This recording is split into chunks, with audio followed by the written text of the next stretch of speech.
In studio with me this morning to walk you through the papers. Unfortunately, Patrice cannot be with us this morning. Did I say speedy recovery? Yes, speedy recovery. Speedy recovery to Patrice. Helen as well is entangled with Torch Uganda this morning as well, and so will join us a lot later in the day as we continue for you here on the show. But the papers are here, even as we look forward to a number of the things which we want to discuss. We'll walk you through what the newspapers are saying first. I'll take you online, and then we get into a bit more in terms of some of the conversations which have been rearing their head over the last few days, right? Yes. Okay, you have a few of the papers? Yes, so this morning on the Citizen, it says Jalil, company terrorizing property owner using lanyards with the connivance of police. And Dr. Beifi Abdul Mushin sparks fresh debate on dual citizenship and Ghana's highest offices. Teachers petition Minister for Education call for the immediate suspension and comprehensive review of the revised visual arts curriculum. And God has nothing to do with football. Saint Sark launches fierce attack on World Cup prophecies. GTTIA commends President for restoring Achimota Forest to protected reserve. And then for the Daybreak newspaper, Collins Adomakun rates Asanteman Koka topmost. GBA tells CJ respect legal vacation, and I am not cheap. KT Hammond rubbishes AXA corruption accusation. Boa upholds Adamus Lee's revocation. And then for the Archives newspaper, APL corners Atoforsen Gold Board over GANRAP records, demands full disclosure of program documents. 965 women died from childbirth in 2025. Yes, and Gomashi pursues land minister over deeds of assignment on mining firms. Minister donates tricycles to Ho Teaching Hospital for patient shuttle service. And then for the Republic newspaper as well, Wuntumi stars in MPP's Insawam Power Project. Power Ministry's ghost in the dock. Yoko targets assets as Asante Beacon bribery case widens. Capital Bank ghost returns. Otabel breaks silence on Cathedral, but not on 90 million liquidity scandal. Boa upholds Adamus revocation. Blows open a 3 years cover-up by Akufo-Addo's rotten regime. Akufo-Addo's diplomat embroiled in Washington scandal, and MPP's hopeful reveal dangerous playbook, describes party office as propaganda factory where lies are cooked to deceive public for votes. For the Hawk newspaper as well, NPP's 3 million Ghana cedis demo scandal. They blew 3 million Ghana cedis to get to that crowd. I got it wrong. Pastor Adeboy retreats on no tithe, no heaven. Mohammed Sidi order. President wants local crude paid for in cedis, not dollars. AXA bribe bomb. Name me, link me, and meet me in court. And then there is the cleric put on police radar over call. I wouldn't want to read that. That's a bit. Some of the headlines. Yes, you have to just skip. Yeah. And then the Catalyst newspaper, Tor rises from the ruins, from a broken refinery to a new dawn. Debt cut, workers pay up. RFCC 75% complete as MD unveils refineries fight back.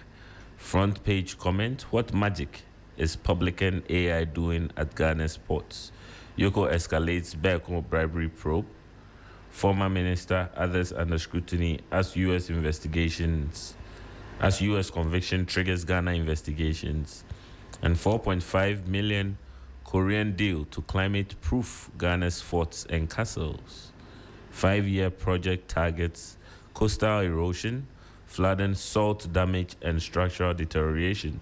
Timber industry hails full restoration of Achimota Forest. GTTIA commends Mahama Boa and Forestry Commission leadership over revocation of EI 144 and EI 234. So that's for the Catalyst newspaper.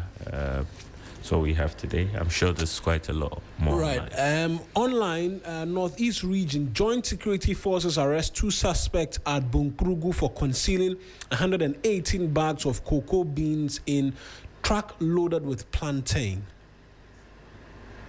So, what? They were concealing 118 bags of cocoa beans. Where were they taking it to? I will seek to get the story, the details. IGP promotes 25 police personnel over 300K highway robbery arrests and cocaine busts. I did not demand or receive money from convicted Asante Beko, former power minister.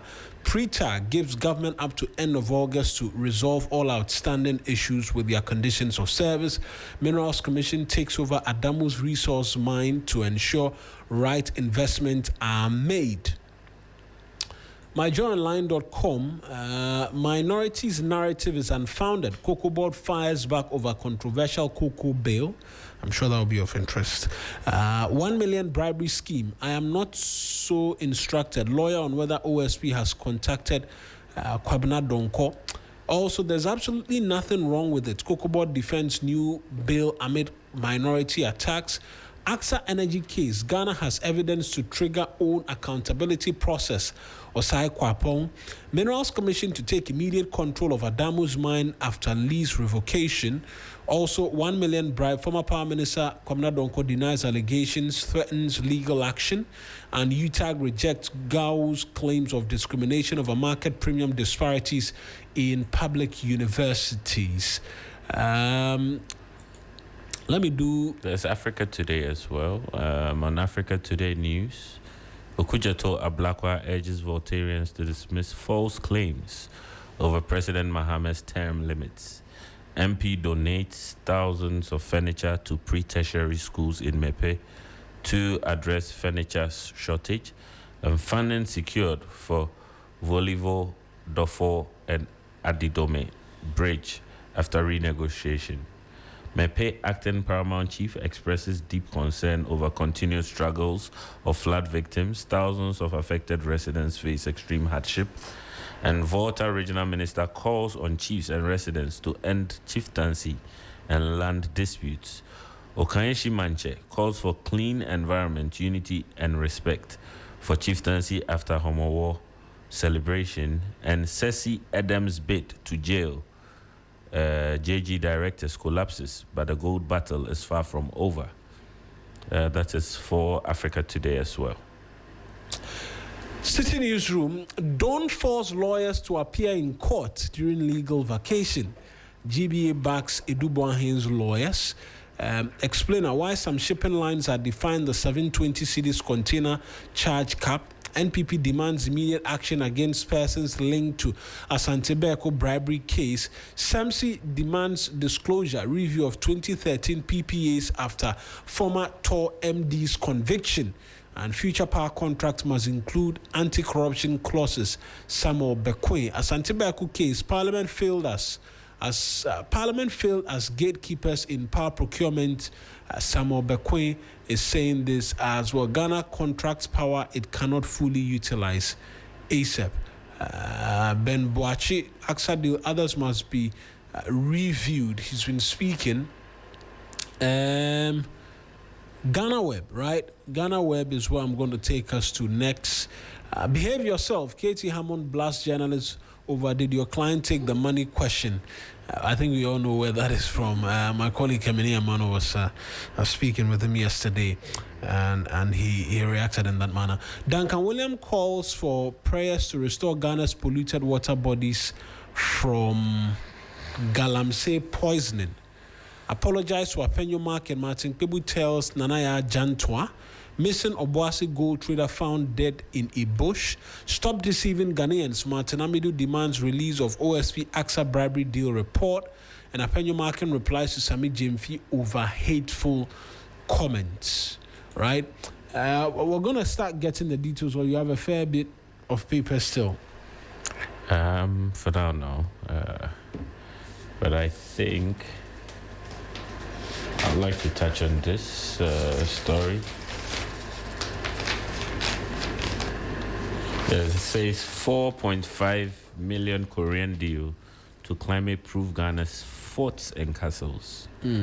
Ghana to receive 4.5 million US million intervention from the Korean government to strengthen the country's capacity to protect its historic forts and castles from the growing effect of climate change. The 5-year project, which will run from 2026 to 2030, will initially target 6 selected heritage sites in Greater Accra and Volta regions where coastal erosion, flooding, salt-induced deterioration, cultural instability, and extreme weather are increasingly threatening Ghana's heritage assets. The Minister of Tourism, Culture and Creative Arts, Ablaji Fagomashi, disclosed the initiative while outlining government's programs to transform the tourism, culture and creative arts sector. It's interesting, but I'm wondering why the central region was left out. They have the longest coast in the country. And you're expecting they would have been part of the beneficiaries?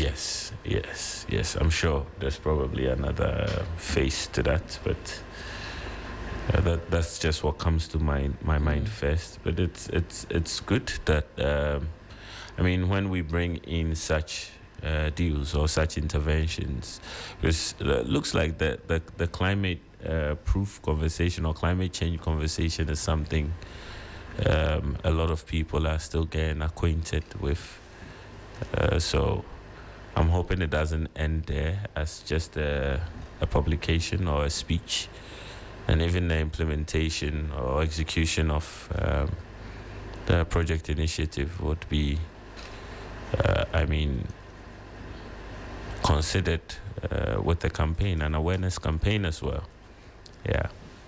Right. I'm going to try and get us a bit more in terms of details as to that story on 3news.com about suspect concealing cocoa bags. I think you help us ease into the bill, the cocoa board bill, and the conversation surrounding it, because I'm sure the bill will have something to do with persons who are engaged in activities like this. Now, a collaborative security operation led by the Bunkrugu Immigration Command has intercepted 118 bags of cocoa beans concealed beneath a shipment of plantains along the Bunkrugu border road.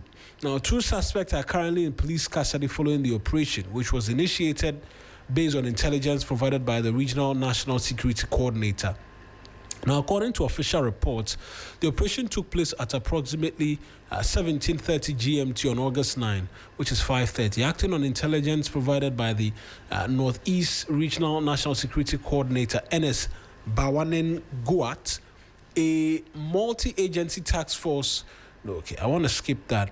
They intercepted a Hyundai truck with registration while the vehicle was transporting plantain. A thorough search conducted revealed a sophisticated concealment method. Beneath the layer of plantains, they discovered 118 bags.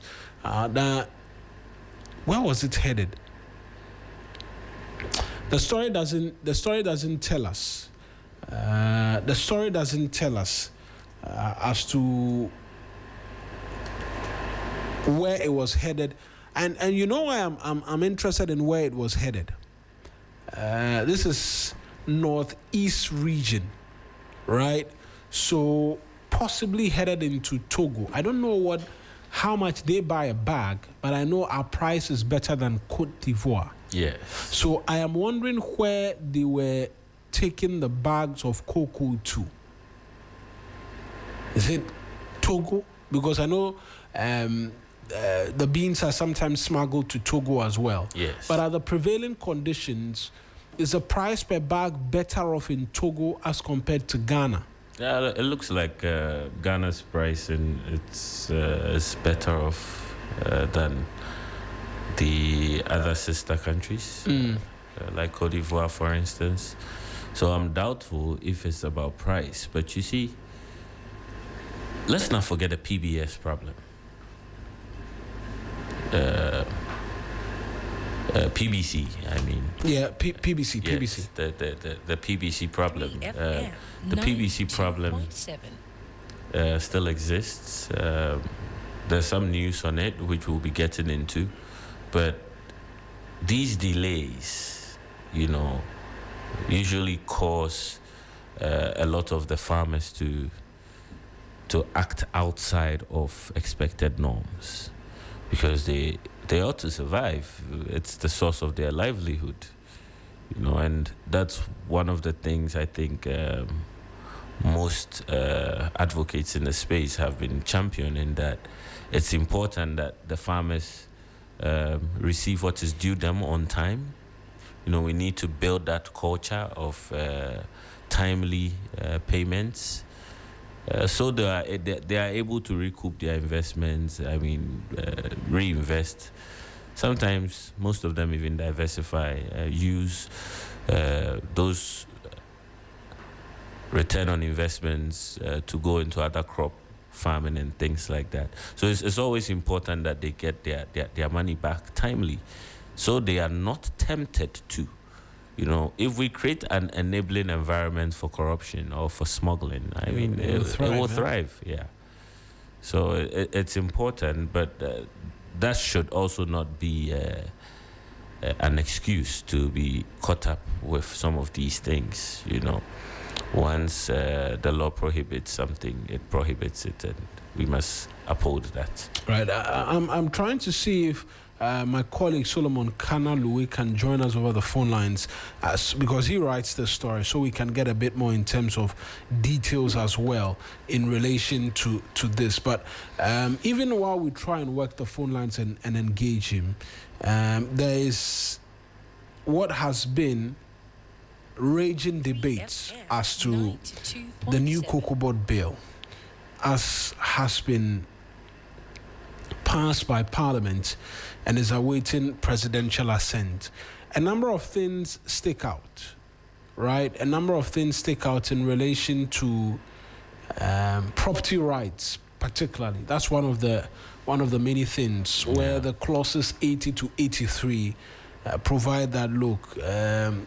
Cocoa farms have a protected status, and so any attempt to do anything, touch, alter, whatever it is, requires express approval from the Ghana Cocoa Board and essentially the government.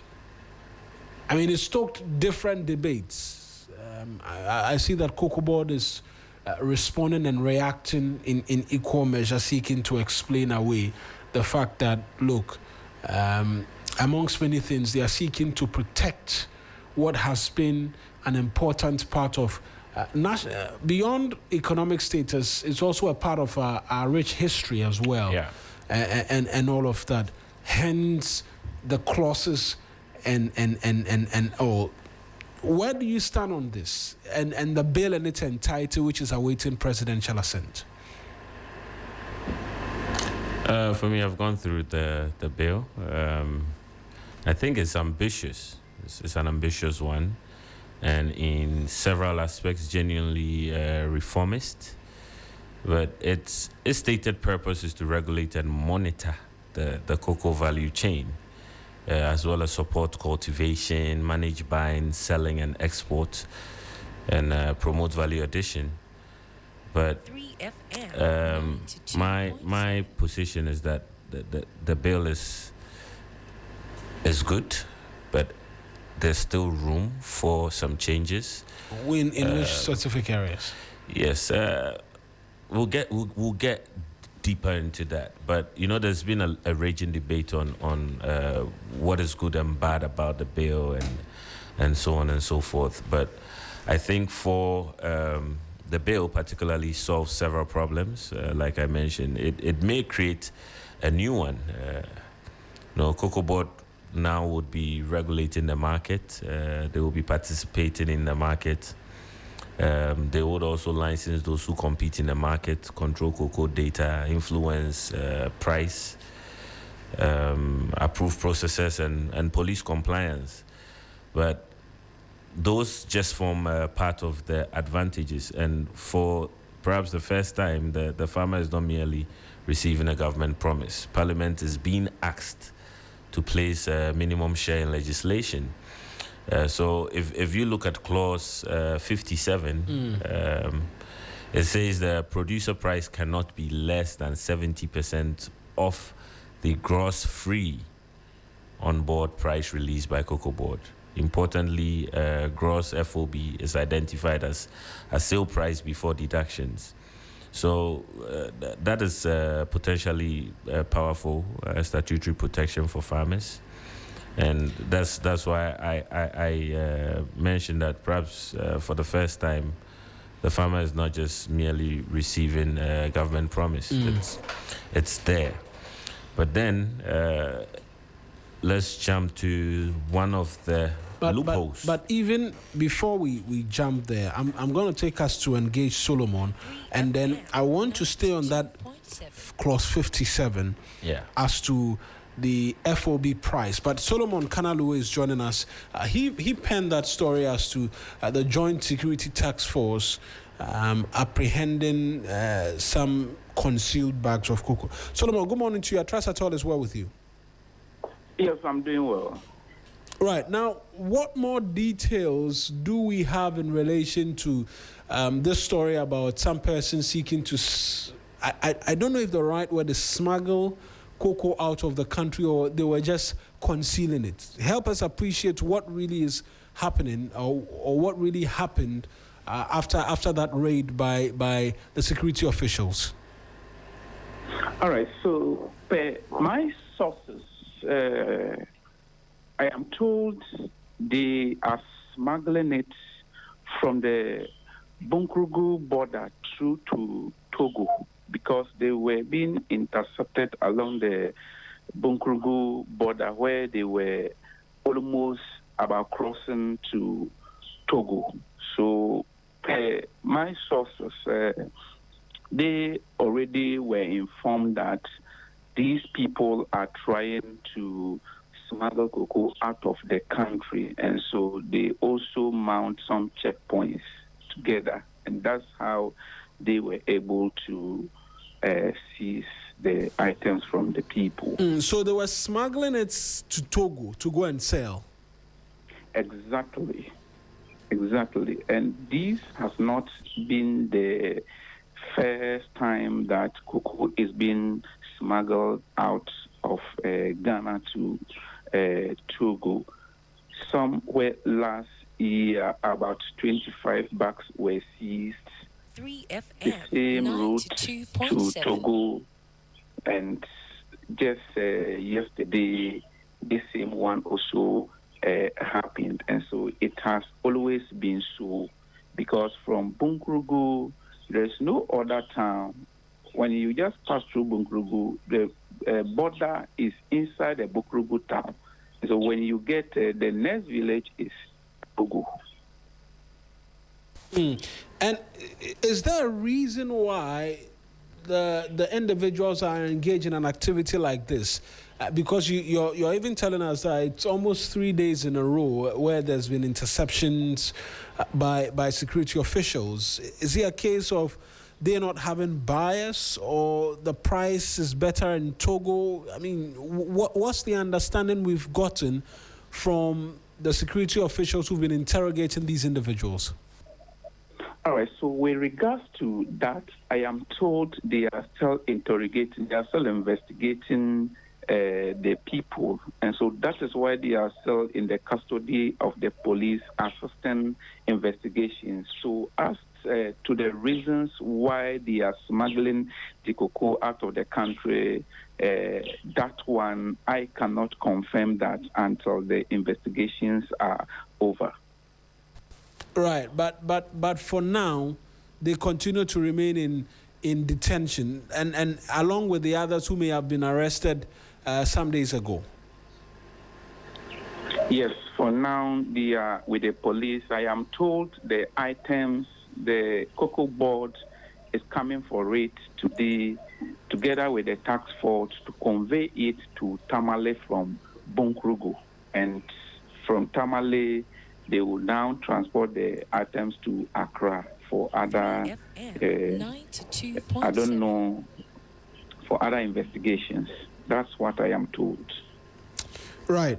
Solomon, thank you very much for these details. That's my colleague Solomon Kanalue. So at least now we appreciate that, look, it was being smuggled out of the country, and for very good reason. I mean, obviously state authorities picked them up, and we understand Cocoa Board will go and pick up the beans today as well. I'm just trying to but work. Moina, there's a reason why.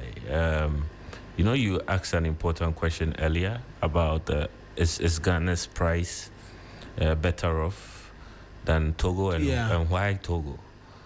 So Ghana is selling at roughly 2.50 US dollars per kg, whereas Togo is selling for about 1.46 that's what I'm looking at US as well. dollars per kg.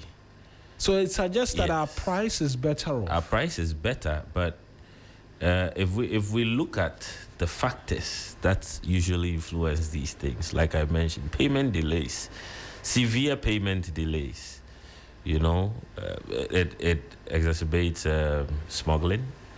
And then there are some other points that we usually don't touch on, which I term as the flexible bi-monthly spot pricing versus rigid annual prices. So you look at Ghana, for instance, the government fixes its producer price just once a year at the start of the harvest season. While this offer is a lot more stable, it also means that farmers miss out entirely when global commodity prices spike mid-season. And then you look at Togo. Togo's sector is unregulated, and it adjusts to recommended farm gate price twice a month to mimic international spot market prices. Right. Yes. So when global prices spiked dramatically over the 2024-2025 period, Togo's real-time farm gate payout soared, making it highly lucrative for border-adjacent farmers to sneak their crops. But now we are. I mean, the price we offer is better off. And there's also the currency stability and hard cash premiums. See, Togo operates using the CFA franc, which is pegged directly to the euro, and then offers a far greater stability than the volatile Ghanaian cedi. So farmers prefer earning stable foreign currency or taking advantage of black market currency exchange premiums rather than holding on to eroding local currencies. So those in our are case, it's been a lot better in the last few years. The currency has been a lot better, but these are usually the factors. And let's not forget that Volta region and OT, a lot of people don't know these regions even grow they cocoa. produce a lot of cocoa, in fact. And proximity. And as well, I mean, when Peter Dato is a former colleague of ours, he always said lots of stories about cocoa smuggling along the Volta area. Yes, because we have So a lot of I've unpoliced barriers and borders and things like that along that stretch. We and the Togolese, we are like 5 and 6. Yeah. So it's easier to, go in and out with your beans, especially when there are payment delays in Ghana and some of the reasons I stated. So we can't blame them too much. That's why the cocoa bill, the conversation on the cocoa bill, should be taken seriously. And that's where I'm going to go with the FOB price, right? Because mostly we set FOB once in a season. Yeah. And it doesn't change until the season ends and all of that. But this time round, when prices fell drastically, at least last year, the government had to slash prices. Now, the new bill in reality doesn't also consider the ebbs and flows possibly in the market, because it says that the clause 57 suggests that, look, the FOB will be set by Cocoa Board in conjunction with a number of other persons, particularly the finance minister, amongst other things, and then that is expected to guide for the season. What happens when prices drop in the astronomical nature in which we saw it drop? What happens when it rises exponentially as well? Because my thinking is that if we look at the data in terms of production numbers for Ghana and Cote d'Ivoire, when production soared, particularly in the last crop season, simple economics happened. Lots of beans on the market, prices went down. Now, with us deciding that we're going to process 50% of the raw beans here locally, Cote d'Ivoire also seeking to do same, because both presidents met. It will suppose that there potentially will be a near 3FM 92.7. let me say 40%, 30% short of raw beans on the market, which could spike how much beans will go for per ton. And that will inure to the benefit, or should inure to the benefit of the cocoa farmer. I think it will take some time before the prices adjust and all of that. And once we are processing, it will mean additional value, which means we will be able to sell for even higher as compared to just selling for the raw beans. How would that as well translate in the calculation of FOB so that the farmer benefits are some of the things that is readily coming to mind even as we have this conversation as to this new bill as well. So you think of the 70% as a percentage guarantee, not a fixed price guarantee. If cocoa prices rise, the farmers' minimum should rise with them. For example, if the gross FOB value works out to 100 Ghana cedis, the farmer must receive at least 70 Ghana cedis. If international prices rise and the gross FOB becomes 150 Ghana cedis, the statutory minimum becomes 105 Ghana cedis. So the clause 57 ties the farmer's minimum to at least 70% of the gross FOB price realized by Cocoa Board. And if cocoa prices fall, however, the 70% floor price also falls. If gross FOB drops from 100 to 60, the legal minimum drops from 70 Ghana cedis to 42 Ghana cedis. So the bill guarantees the farmer a share of the price, but it does not guarantee that the farmer's income can never fall. You know, and that is where the Cocoa Stabilization and Diversification Fund becomes which is catered important for in the bill, yes. Right? The bill says that the fund is specifically intended to cushion producers against severe international price shocks.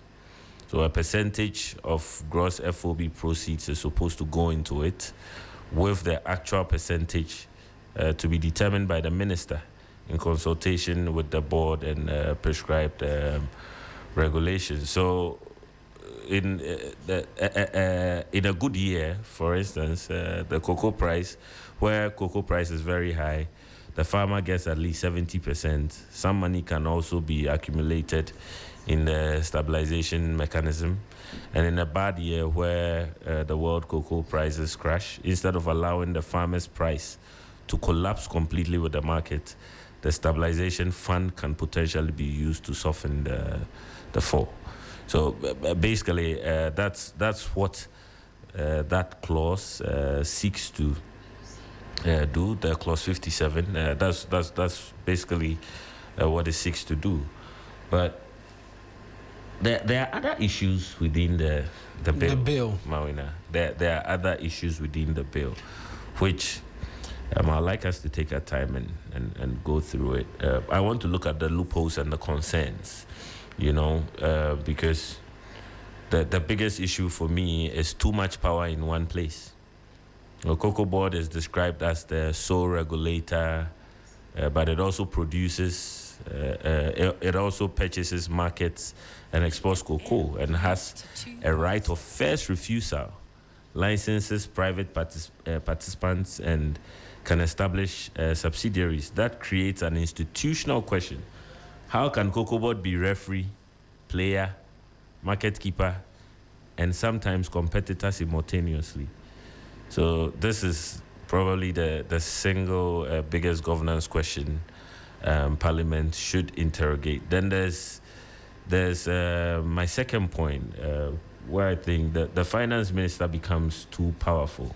In the scheme of things. Yes. Are we reforming Cocoa Board governance or relocating excessive discretion to the finance minister?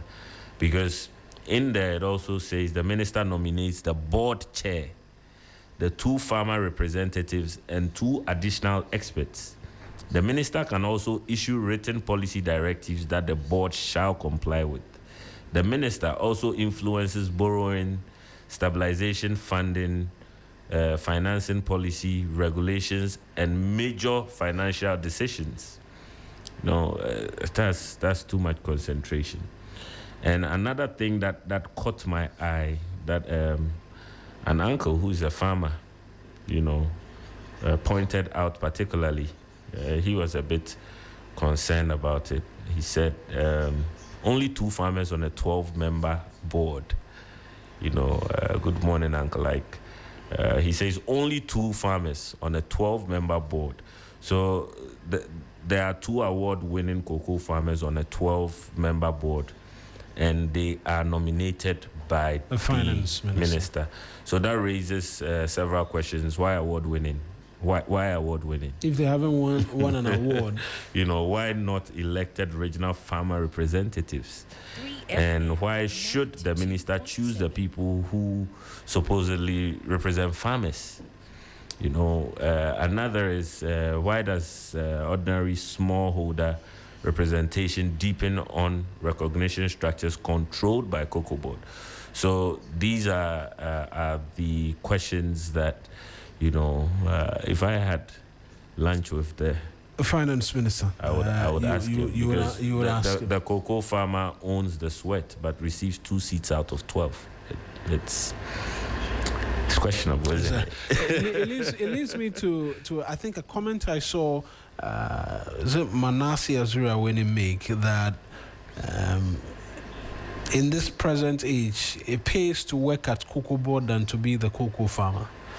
Right, because this present age, when you are the farmer, you don't benefit as much as the person who's in the office working in your name as Cocoa Board. But all of these are conversations, and most certainly not the last we're going to be having in relation to this, because these are just initial highlights in relation to this bill. But Mawena, there's something exciting about the bill as well that I must touch on, that the bill also attempts to prevent Cocoa Board from becoming a parallel government, in the sense that Clause 4 restricts Cocoa Board from taking on unrelated programs, quasi-fiscal activities, welfare projects, and responsibilities belonging to other state agencies, like we saw with the cocoa roads, for instance. That's brought a lot of debt on its books, yes. and debts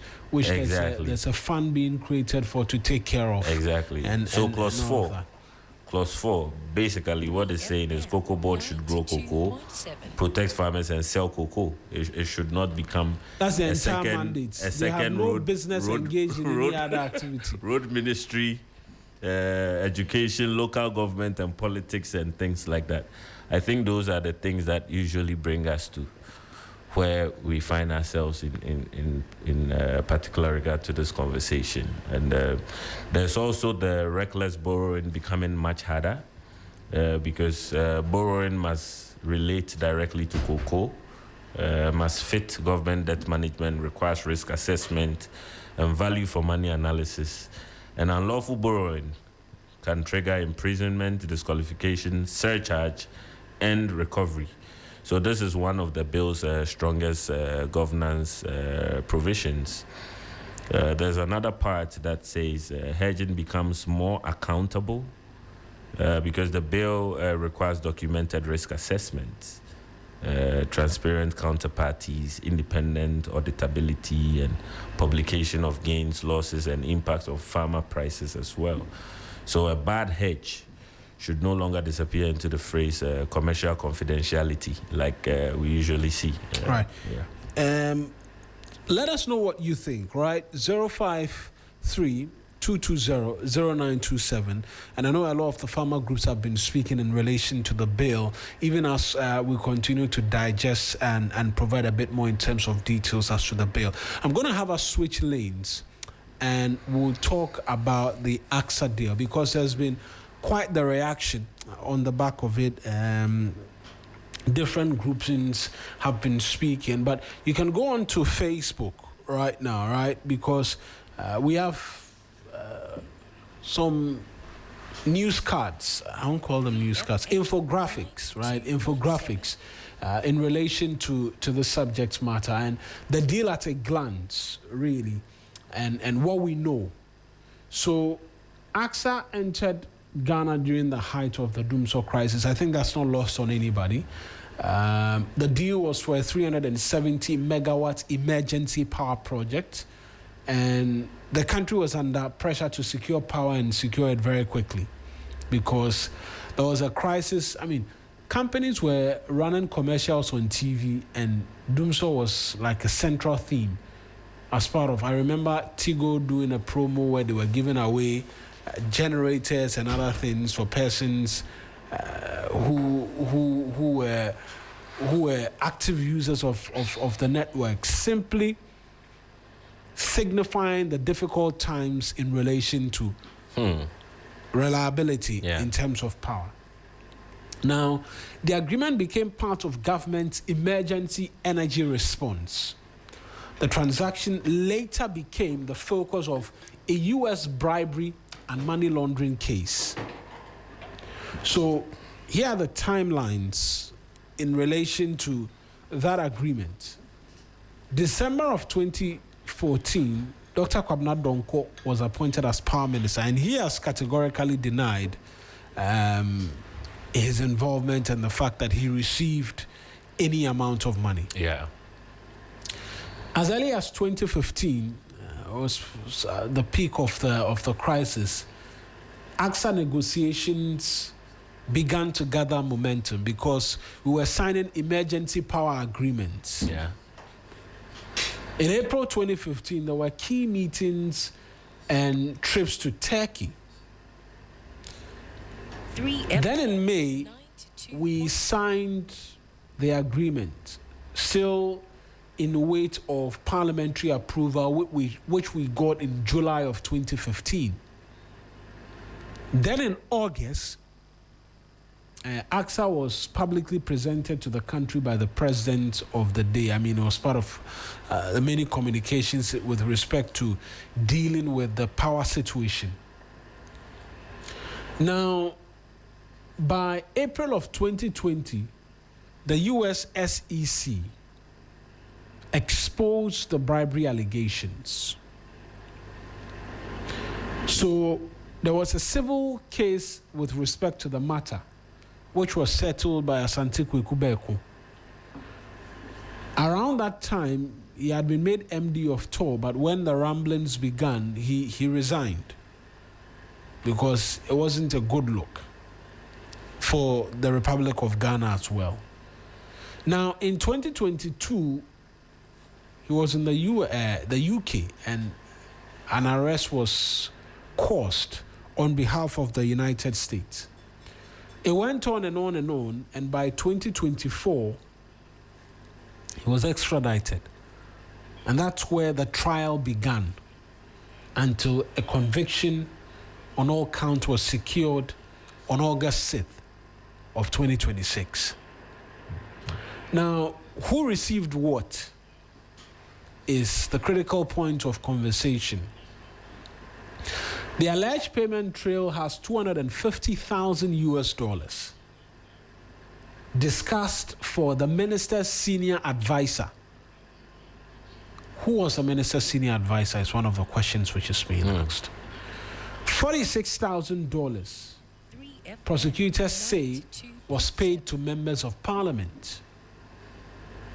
Which members of parliament? Katie Hammond says they are not cheap.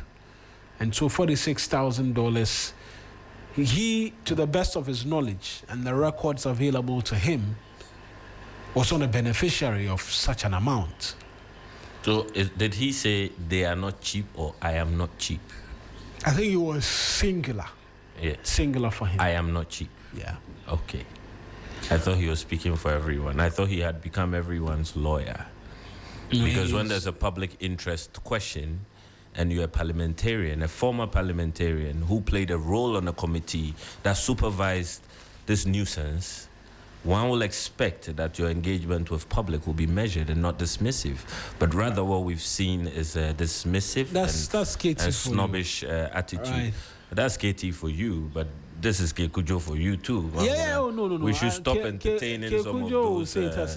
Yes. His name is on there. He should start answering questions. What did he supervise? He says he didn't do it. He didn't supervise anything. Wasn't he on the committee? Sometimes they sit there and cha. When they are in opposition, it's a different question. When they're in power, it's a different question. Anyway. Fair enough.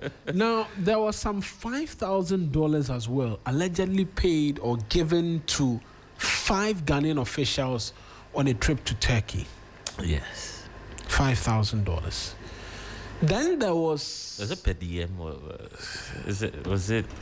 So, it's part of the questions being asked, right? Whether it was per diem, it was something else, and all of that. But the judgment describes it as sponsored by the...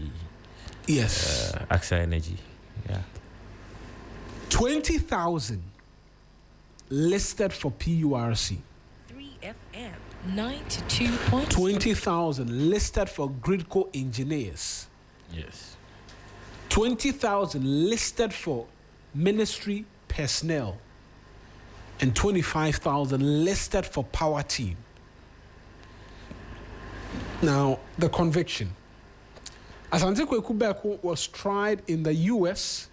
He was convicted on all counts, and the charges included foreign bribery conspiracy, foreign bribery violations, and money laundering conspiracy. Right? And so those are the details. There's a bit more which I'm going to bring to you. Let me even touch on the personnel you mentioned. It says MOP girls. That's Ministry of Power girls. Yeah, it's all going to. So yeah. It's part of the unnamed or the pseudonames as was used. Yeah. Presidential relative, politically exposed person (PEP), yeah. Ghana official 1, Ghana official 2, unnamed MPs, 5 Turkey trip officials, ministry, PURC, and Gridco personnel. I'm sure the Ministry of Power girls will be under. And there was 35,000 marked Asante personnel. Yeah, he was well to benefit. Yes, but Mawina, just before you go into the next one, I'm wondering, did Asante Beko receive the money and give them the money as he I mean for his intended purposes? Did he use the money to bribe them? That's a question we should be asking, because receiving the money is one thing. I mean, we saw emails where there is confirmation that some monies went out, but imagine him accounting for $5,000. You know, is it evident that he gave $5,000, or he probably gave them $2,000 or $1,000?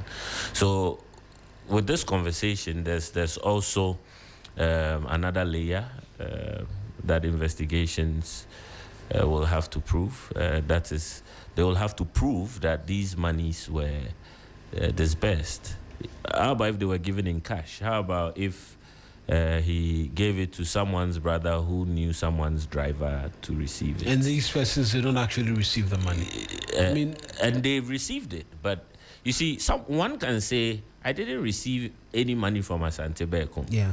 And yes, it's ambiguous. It could mean two things. It could mean he did not receive any money from Asante Bekom directly, or he did not receive any money from Asante Bekom at all.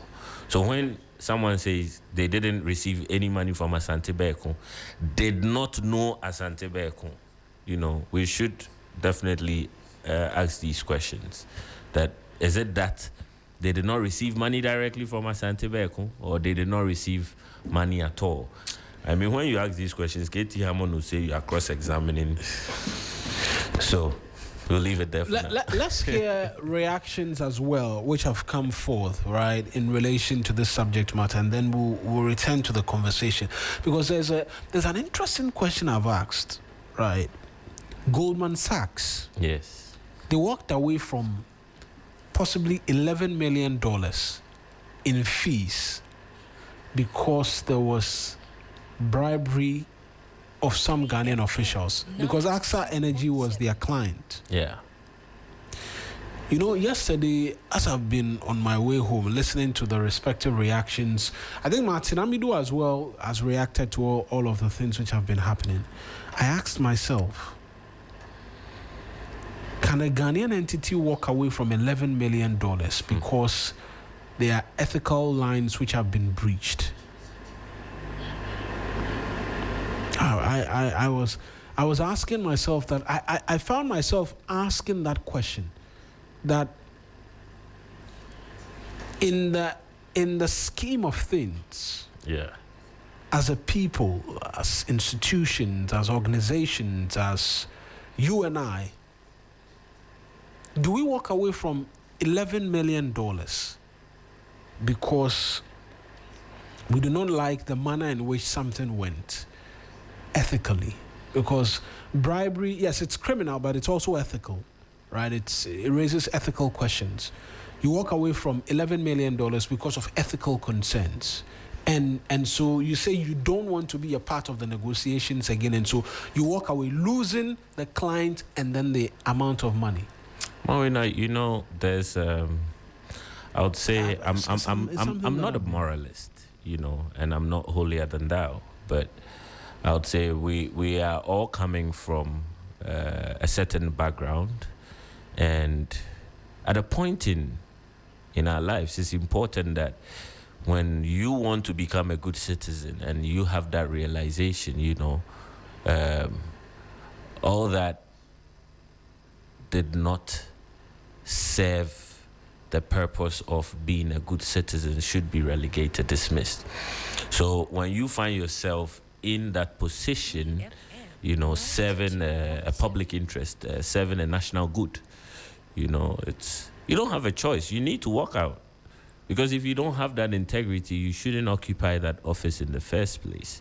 You may assume that you are doing this for yourself, but its implications, the consequences, the impact on other lives, can go a long way to disrupt a lot. So it's a no-brainer for me. If you occupy public office, you need to occupy it with the utmost integrity. You need to resist temptations like Jesus did on the mountain. And you need to be a better example. But then to Martin Amidu's claims that the Asante Bekom AXA Energy bribery investigation started in April 2020. Let's see some of the things Martin, the former special prosecutor, says in relation to this. Says that the government of Ghana is not a junior partner or an adjunct of the U.S. for the government of Ghana to wait until a U.S. court convicts a U.S. Ghanaian citizen, Asante Bekom, for bribery and corruption. public officials before announcing to the Ghanaian public. So yeah, he's raising one of the pertinent questions which has been asked, that why are we waiting for the US when our people were contributing greatly to the convictions which were secured there. It says that what the government intends doing to bring to book the NDC's own appointees when it was in power between 2014 and 2017, at the time the offences were committed. It's a question being asked. It is therefore insulting to the intelligence of the electorate for the Attorney General to be informing the public for the first time on August 8th of what the government through the Attorney General is doing with his united state counterparts to bring to book persons who are implicated in the bribery scheme related to the offences. Right? Next one for me, please. The politically exposed person related to one of the most senior government officials at the time and the public officers implicated in the U.S. SEC civil suit included not only government official 1 and government official 2, he's also using the Sweden names, in the Mahama government at the time, but also members of parliament on both sides of the aisle, making the transaction to assume the nature of a bipartisan criminal enterprise. Yes. Is there more to what he said? Yes, he says that the OSP investigation into the Asante Berko AXA Ghana bribery deal continued under the Deputy Special Prosecutor and was inherited by the current Special Prosecutor, only to disappear later from the published list of cases under investigation. So he's seeking to argue that the case was being investigated initially, but it disappeared. He said this case mysteriously disappeared from cases under investigation by the OSP, and it's not listed on its websites today. Yes. In fact, that was what I was trying to speak to before we had to show this. I see the modus operandi in this AXA and Airbus case are similar, Martin Amidu alleges. But, you know, Mawina, Martin Amidu says he commenced the Asante Berko AXA bribery investigation in April 2020 and handed it over to his deputy before leaving office in November 2020. He also claims that after the new special prosecutor assumed office, after he ran away, he noticed that references to the investigation had mysteriously disappeared from the OSP's half-yearly reports, and it's not reported on its website today. There's absolutely no mention of any investigation involving Asante Berko or AXA Energy in the OSP half-yearly report issued during Martin Amidu's own tenure, or when he supposedly handed over to his deputy from 2020 to 2021. I've shared his half-yearly reports with our producer. If they can project it, I'm sure we can look into that. But there is no mention of that either in his half-yearly reports. So where is he also getting that? Where is he also getting that information from? You know, he should spare us the rants. I mean, he means well when he says that the issue should not be treated as a partisan one. It should be treated with national interest, perspective, and we agree to that. But Mawina, there's something I'd like to touch on. You know, I've written extensively on this. I tried to reconstruct and touch on the possible universe, you know, where this bribery scandal took place, you know, and there were committees, you know, and there were personnel involved.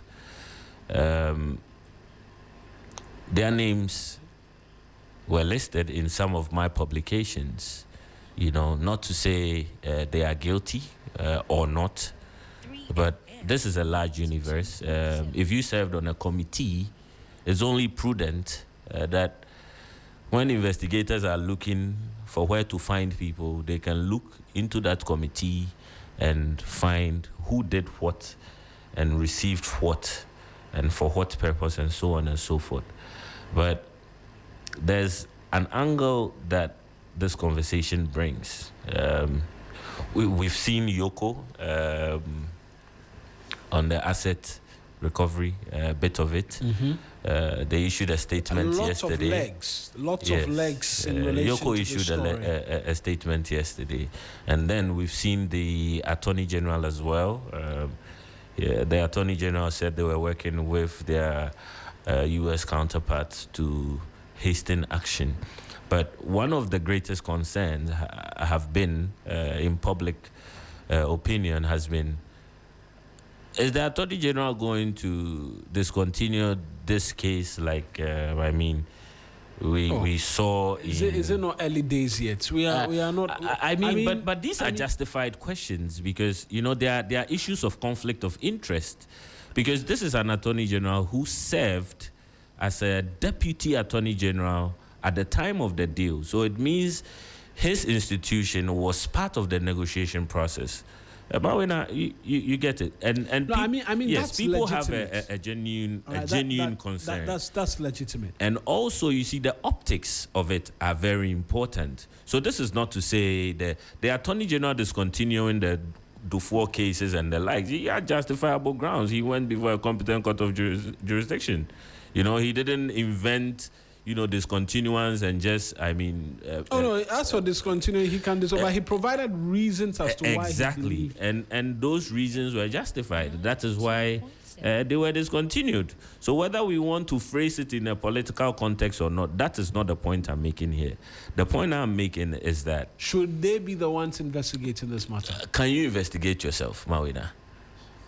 Have you forgotten some few months ago when this country, when they said the OSP was investigating itself in the in the Martin Pebu matter, but far from the Martin Pebu matter, this is Mahama's second coming, and like I briefly captured in my opinion piece, I said, besides, Mahama has already paid a heavy political price for the controversies and failures associated with his first administration.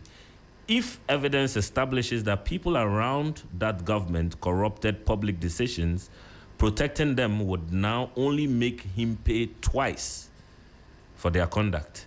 His return offers him the opportunity to confront the past, not inherit its liabilities again. Indeed, the strongest answer Mahama can give those who suspect that anti-corruption enforcement is reserved for political opponents is simple: allow the evidence to reach his own side too. That is precisely why swift investigations matter more than political noise, and the objective is not to manufacture villains, it is to identify them where the evidence establishes them and clear those whom it does not. So it's very important that we look at it from that perspective as well, because whatever cards they play could go a long way to make or unmake this second coming, as much as we see as it is. And that is why others have advocated that it's only prudent that the OSP takes up the matter and executes the investigation and so on and so forth. So you're pushing for the OSP to be the one. Of course, that's an independent anti-corruption institution. All our other state institutions have their mandates. But what I was expecting, Mawina? I was expecting the Attorney General to convene a meeting and call all state institutions whose mandates fall within this case. Iyoko appears to be handling certain aspects of the investigation. That's what I'm saying. But at the end of the day, they are all subject to the Attorney General. It was reinforced in the Noah Adamite ruling recently. It was reinforced. So at the end of the day, they are all under the Attorney General. So it would have been prudent that the Attorney General will call a meeting and say, hey guys, this has come before us. Let's collaborate, let's execute, and let's make Ghana proud. Have we seen that? We haven't seen that. But Yoko has made a step. The OSP has issued a statement. The Attorney General himself, via his deputy, have said they are working with their U.S. counterparts on the issue. So we are hoping that in the coming days we would see some active collaborations, because this is an issue that should be dealt with swiftly. Right. We're going to do sport in a tad, but I just want us to hear a few of the reactions, as we planned we will do, from a number of persons, anti-corruption CSOs, who are asking certain things to be done. And you're not alone in the demand for the OSP to lead the charge in this investigation. Even though Iyoko as well appears to have taken some level of interest in this as well. But let's hear from a number of the CSOs who've been, and as well Katie Amon, who was speaking. Mama, you know, even Yoko is appointed by the Yoko boss is appointed by the president. He serves directly under the Attorney General. No, I'm for emphasis purpose. You know, there are people who listen to us who don't understand these things, though. Sometimes when we write opinion pieces, you should see the commentary, and people want to learn. So when we have the opportunity to teach them, we shouldn't hesitate. Yes. Most certainly, right? So let's hear from a few of the individuals, and we'll make way for sports. I'm sure when we return after sports, we'll get into some other matters in relation to conversations and what have you, during the big conversation as well, here on the 3FM Sunrise. Right. I'll have those sound bites brought to us subsequently, right? Because it appears as a bit of a challenge right now in being able to pick the reactions as are required. But some quick reactions, Mawina. Yes, on Facebook and some other places. Yes, I would read some quick reactions from my comment section. In fact, there are those who have advocated. Yes. So Musa Ali Kone from WA sends a message. Says, "Good morning. Is it difficult to have names of the specific persons who are in Turkey within the set period? Will we ever know who the Ministry of Power girls are or where? But why will people take advantage of our difficulties to enrich themselves? It is so irritating." He sends a message. You can do same as well. 053-220-0927. 053-220-0927. Whilst we try and get that, let me have us listen to a few of the reactions. Adam Sanano is a co-chair of the Citizens Movement Against Corruption. He spoke to us. 3FM 92.7. I'm expecting that, for example, the OSP, given the fact that they did assist, when the media report is provided, hopefully in a week or two, they will speak to these issues and carry us along. But I'm clearing my mind from what I know, that the challenge we face is the nature of the threshold of evidence required to procure a ruling that sanctions these people. We don't appear to be at that stage. There was some references to some negotiations to pay money, and then some were actually paid. So clearly, it's likely that some monies were not eventually paid. So yeah, I can see that lacuna. But you see, the challenge here is that unfortunately, if whoever the witness was taken here from here, negotiated and went to the States to virtually nail Berku, it actually means that, I mean, if we're really doing the trail back here, if we really wanted to know those who facilitated on the side of the Ghana part of the transaction, if you're able to know, I mean, we should have myself the same forces if we're really interested in fighting corruption, and then find a means of getting to know the best persons who have who facilitated this payment and those who got the payment. I can understand it's difficult, but clearly, if the Americans were able to get a witness, why shouldn't we be able to procure witnesses here? I mean, I believe that there is enough, if there is an indictment from another jurisdiction, there is so much information. And so we don't certainly say that the high government officials and then all those who have been cited are guilty. We need to also activate our processes. Right. And our processes are very clear. The criminal offenses have different opportunities to ensure that whatever we do, we give people the opportunity to defend themselves. So that's what we want to see. Everybody who has been cited must be called to accountability. And in that process, we expect the locals, the OSPs, and the Attorney General's office to coordinate effectively so that we don't leave any food unturned. You will see that the allegation is that somebody went somewhere and said that they needed this money from somewhere to bring it to somewhere to be given to members of parliament.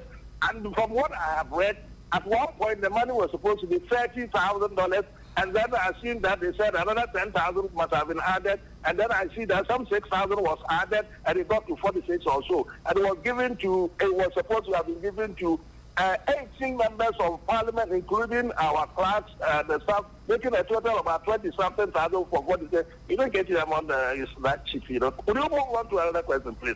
You should have discounted this thing almost immediately, because there's no suggestion in the American documentation which says that members of parliament received. Somebody foolishly alleged that this is what happened, and somehow you guys are interested in it.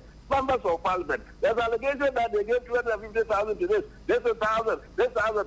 About 18, 20-something members of parliament must have been given 40-something they talk about. And we're asking questions on this.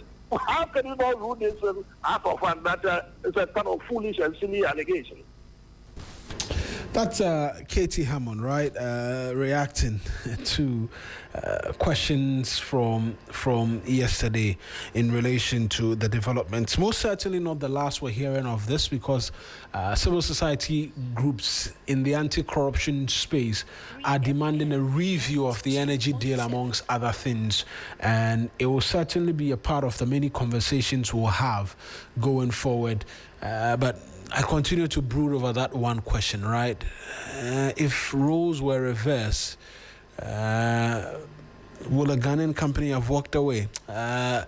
Kaswa, Juliet inside Kaswa says they're tuned in big inside Kaswa. Always appreciate you, Juliet, for doing the listening for us as well from Kaswa and from wherever it is that you're listening to us from here on the 3FM Sunrise as well. We're going to get into sports, after which, when we return, we'll have a bit more for you here on the show.